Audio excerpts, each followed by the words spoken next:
Hi friends, Elizabeth here from Plant-Based Bride, and I'm back finally with episode 2 of BuJo Babble. A few of you have been pestering me on YouTube, on Instagram, etc., asking me when I was gonna do another BuJo Babble episode, and here I am doing it. You're welcome. One of the reasons I hadn't done another one yet is that I didn't want to do them too frequently. So if you could do me a really big favor, I'm gonna put a little poll in the cards, so you'll see it in the upper right hand corner with the little eye and a circle. Please vote in that poll and let me know how frequently you would like BuJo Babble episodes. I'm kind of toying with the idea of monthly, but I'll have a couple options. So if you want to see them once a month, if you'd rather see them a little more frequently, if you'd rather see them a little less frequently, please let me know. This just really helps me out because I want to be creating the content that y'all want to see. So please vote in that. I know it'll probably end up being a little bit biased since the people clicking on this video and participating in the poll are probably more likely to be fans of this series, whereas people who don't really like these videos probably aren't even going to watch this video. But either way, I think it'll help me a little bit to figure out how often to do these. So vote in that poll. Thank you very much. I appreciate you so much. Okay, so moving on to the actual topic of this BuJo Babble, I was trying to think of what I wanted to talk about, and I'd been mulling over a specific idea for a few weeks actually, and then I made my first coffee talk video, which I uploaded a couple days ago. If you haven't seen it yet, I will link it in the cards. Definitely go check that out. So I didn't want to have two videos in the same week that were too similar, and I was trying to think of other topics that I thought would fit well into this format, and something that popped into my mind was the concept of imposter syndrome. In general, I think imposter syndrome is an interesting topic to discuss, but even more narrowly, the idea of imposter syndrome within the bullet journaling community, I think is something interesting to explore, and I personally haven't seen spoken about too frequently, but I thought it might be interesting to talk a little bit about imposter syndrome in the bullet journaling community. Before I kind of launch into it, I want to define imposter syndrome for any of you who maybe haven't heard the term before. I think it's become pretty widely used in recent years, but if you have not heard it before, or if you're not exactly sure what it means, the definition that I found states imposter syndrome, also known as imposter phenomenon, imposterism, fraud syndrome, or the imposter experience, is a psychological pattern in which an individual doubts their accomplishments and has a persistent internalized fear of being exposed as a fraud. So basically, imposter syndrome is when you feel like an imposter.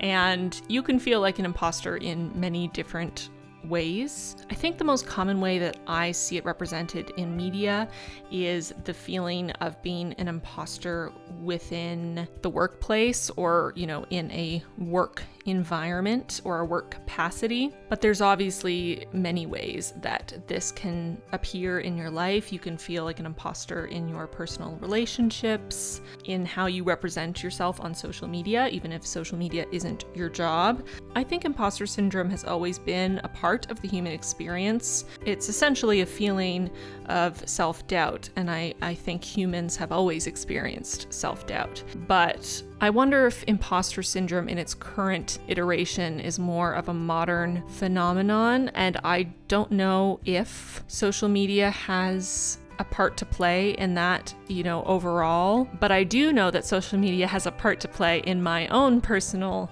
feelings of imposter syndrome. So I felt imposter syndrome lots of times in my life, but I am also experiencing imposter syndrome when it comes to bullet journaling. And I don't think it's just because I have a YouTube channel or because I have a bit of a following, because I remember having these feelings earlier on in my journey before I'd ever shared my bullet journal with anyone.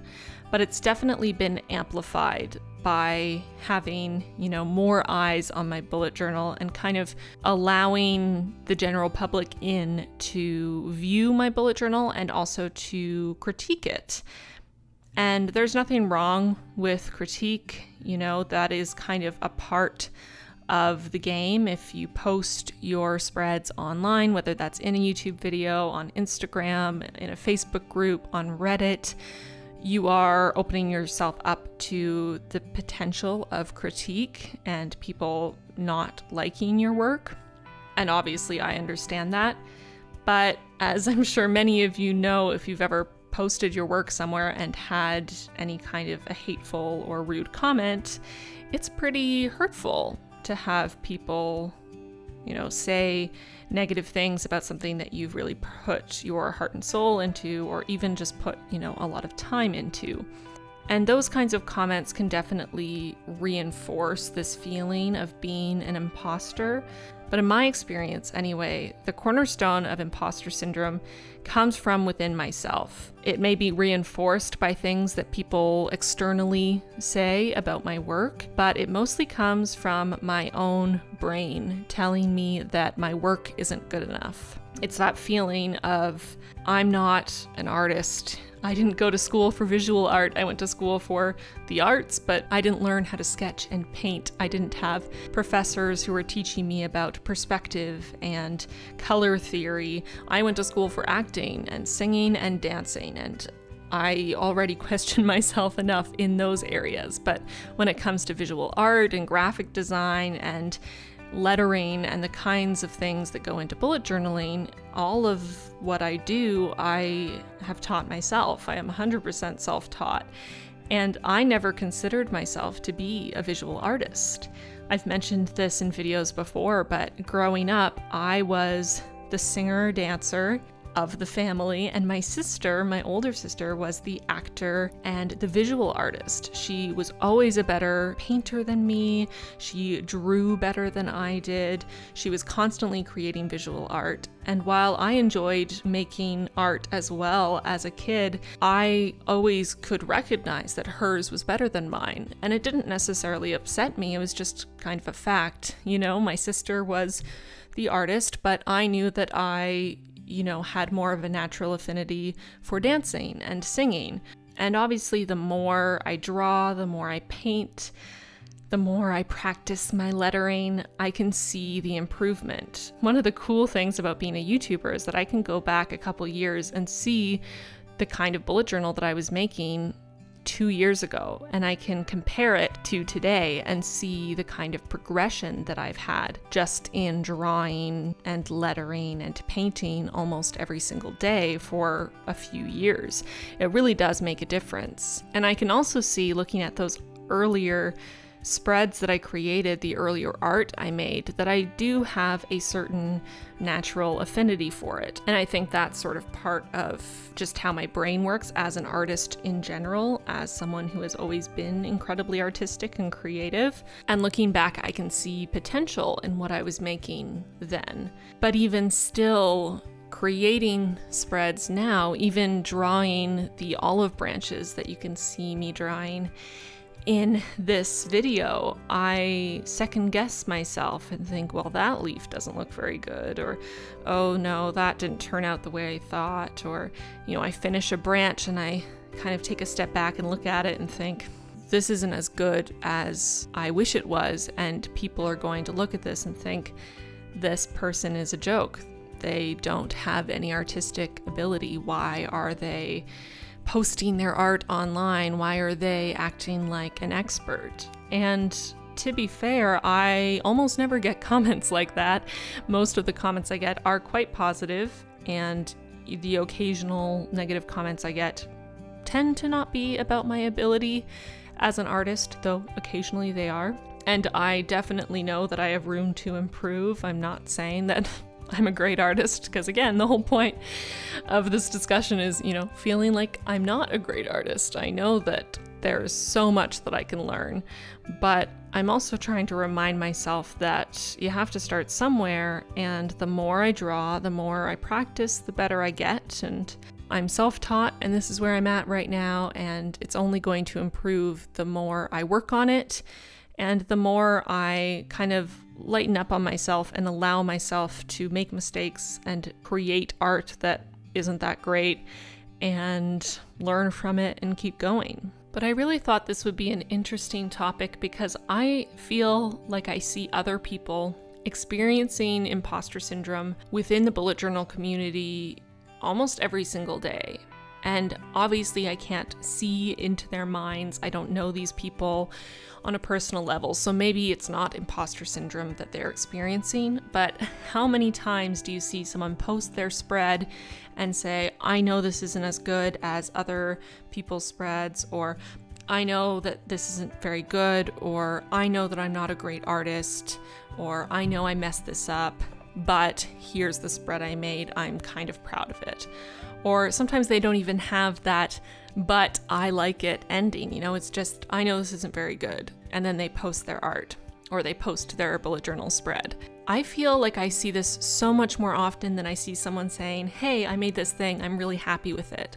And I wonder why that is. Some of it could definitely be false modesty or fishing for compliments, but I really don't think that most people are doing that. I really think that the majority of people who post things like that really are struggling with feeling like an imposter, or with that self-doubt of whether their art, whether their spread, whether their lettering, whatever it is really good and worthy and valid.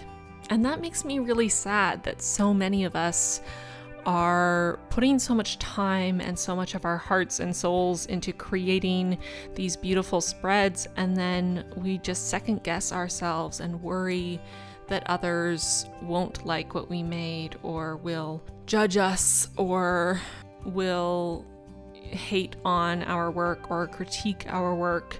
And I don't think this just applies to bullet journaling. I think this applies to really anyone in any artistic field. I think we see this a lot with other visual artists. I know I see this a lot with actors and singers and dancers that I've known. And I really do think it's sad that we all worry so much about the judgment of others, and even more so that we're so self-critical that we can't just be proud of our accomplishments, that what we create artistically is worthy of appreciation even if it isn't perfect. And I put perfect in air quotes because I don't think any artistic endeavor could ever be considered perfect. It's not like a mathematical equation that has a single absolute answer. It's art and it's subjective. And imposter syndrome has an even deeper, darker side to it. This fear of being exposed as a fraud. And I've definitely felt this as my channel gets larger.